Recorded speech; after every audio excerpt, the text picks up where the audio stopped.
A lot of the artwork you see basically are from exhibitions that I have designed over the last 50 years. And I hate to use the word eclectic, but that's basically what everybody says. Oh, you have such a variety of stuff, which is true. Okay, this is as you can see, this used to be a sleeping porch. I turned it into a bedroom because when I first moved here, in the living room there was a Murphy bed that came out of the closet, which we got rid of. But this, I become enamored of what I call small folk art santissimos, all religious folk art. Most of this collection comes from the Philippines, although there are quite a few pieces from South America and in Mexico itself. And it's been really fun to kind of collect these little small gems in that sense, which are really nice. This is a continuation of most of the religious folk art, except there are some odds and ends as we go along the thing. We have a devil from Guatemala. We have these wonderful bells from Tibet. This is a Korean ceremonial chair again with an Indonesian doll. And as we go on further, there's more of the what I call santissimos and the altar pieces from the Philippines. The pottery comes from a variety of places, but one of my favorite pieces is a wedding basket kind of thing. The weaving is so fine. It's amazing. They used to give these, I believe, as a token of kind of good luck. Anasazi bowl. Most of them have, and this probably was done too originally, they always did holes in the bottom of these pots, broke the holes. And I think you can kind of, I think it wasn't someone redid the bowl. But here again, when we talked a little bit about the patterns, you look at the Banchung pottery, the Native American pottery, the work from South America. They're all very, very similar in terms of what their design patterns were, which I find fascinating. Fortunately, or unfortunately, well, I don't cook, so I can put all that stuff in here. One of the things I really love, I saw them first in India. I bought 3 of them in India. They're temple guardians, basically, from India. I bought 3 in India when I was there. A pair in San Francisco, and the other one in San Francisco for 2 different dealers, basically. But I think they're again, I think fascinating in terms of how they paint the figures on them, the kind of facial expressions. They're all somewhat similar, but they all have a different personality, which is really what I love. And they're on 2 Japanese chests as well. Basically, these are old. They're wonderful, and I'm not sure where they come. I think they're from the Middle East, basically, but these are writing tablets that basically you write on for school kids, which I find fascinating. Above it again are a variety of some early American, some French pottery, a wonderful piece of art by Gilhuli, basically, who unfortunately just died about a week ago. I just found that out. Again, a collection of just baskets as we kind of go around. Okay, this wonderful folk art piece, a rooster from Mexico, which is made out of recycled tin, which I think quite extraordinary. It's one of my favorite things. I found these at an antique fair, but nobody knows they're probably 1870s, 80s maybe, I don't know what, but they're based on a Jewish iconography, and I'm going to take them to the Jewish Museum to find out, because I don't know what, they're absolutely fascinating, and because I just don't know what all these holes were. They must have been on something at some point, maybe some kind of a cabinet, but I thought they were absolutely incredible, and it's something that I've never had. And even the back is somewhat decorated, but I think these are really quite extraordinary. This is a Kanban representing money. There is one up there for fish. There is one to the left a little bit on a sake.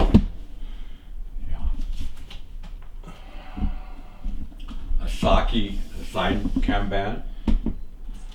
And we even though we had a collection of kind of contemporary ceramics, and when the earthquake came in the 80s, you know, I lost a lot of stuff, and then I decided that I wasn't going to collect contemporary ceramics anymore.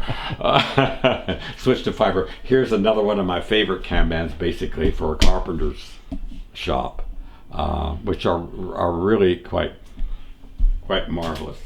Again, baskets from all over, a head from India.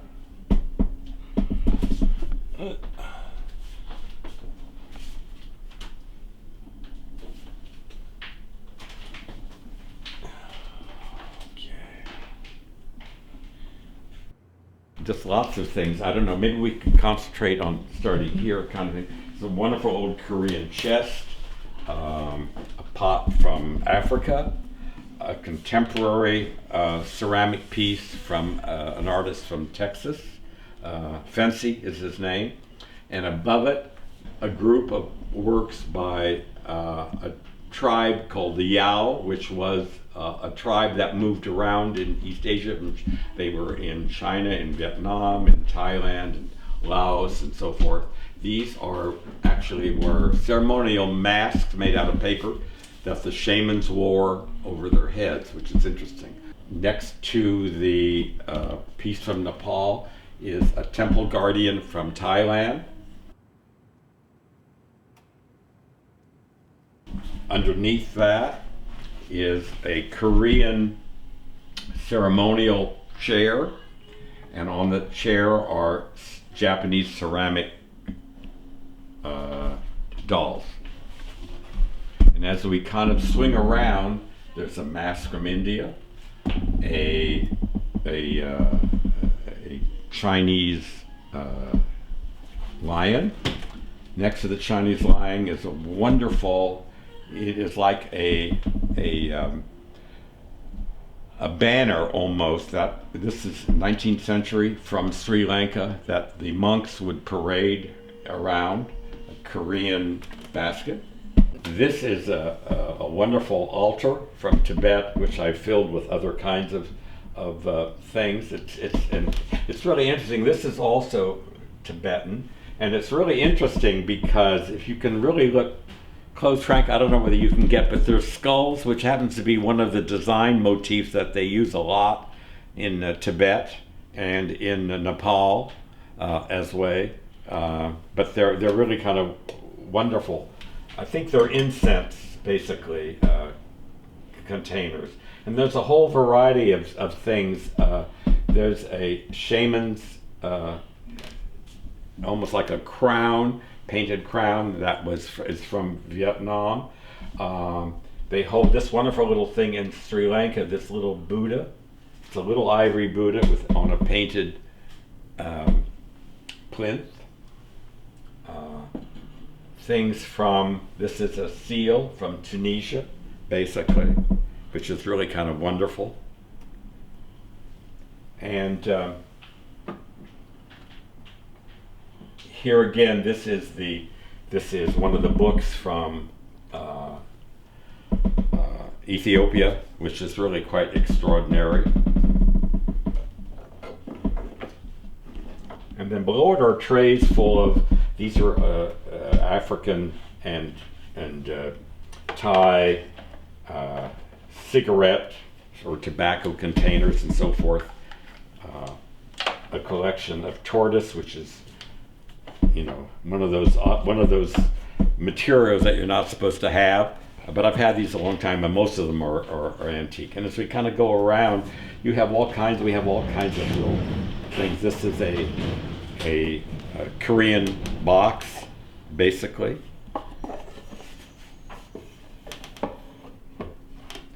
An wonderful African beaded monkey. And this, as we kind of go along, this is another Tibetan altar with a Santos inside. Here again, these are kind of interesting too. These are also Ethiopian scrolls, which are really kind of wonderful, that are quite remarkable. That they would put around their necks sometimes and carry them for protection, kind of thing.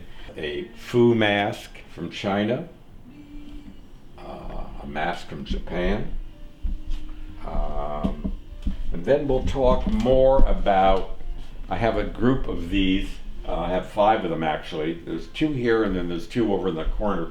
These are reconstituted, basically, jars from Thailand,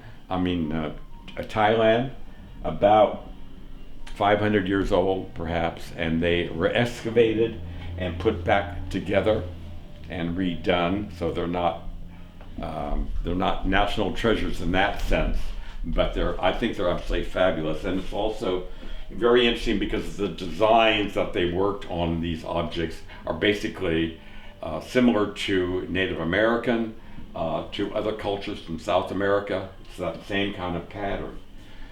As we turn around, kind of thing, the piece on the wall here is a contemporary piece by a Japanese artist called Manuko Ohara. There's a Chinese. The chest underneath the lacquerware is from Japan, and it's a box to hold Boys' Day in Japan, celebration flags and other artifacts from that particular festival. Here again is another Japanese clay doll. We're kind of going to go wander on through to the other side.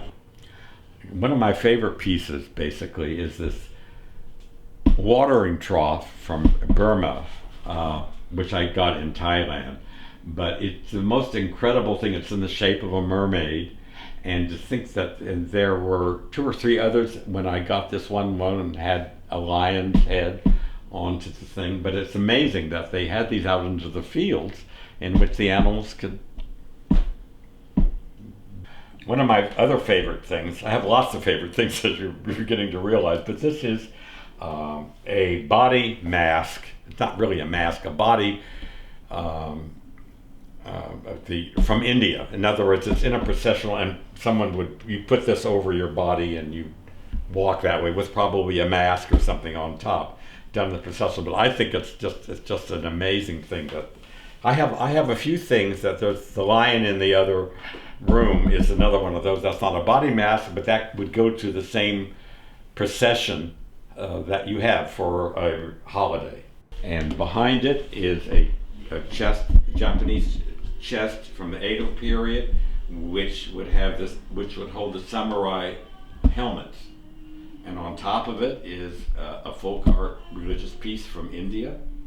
We have a musical instrument from the Philippines, a Maneko Neko cat from Japan, a 2nd century burial jar from the Philippines, a wonderful box from Thailand, which I love, in the shape of an elephant. And it's all on a wonderful cheese making table from Brazil, which is great.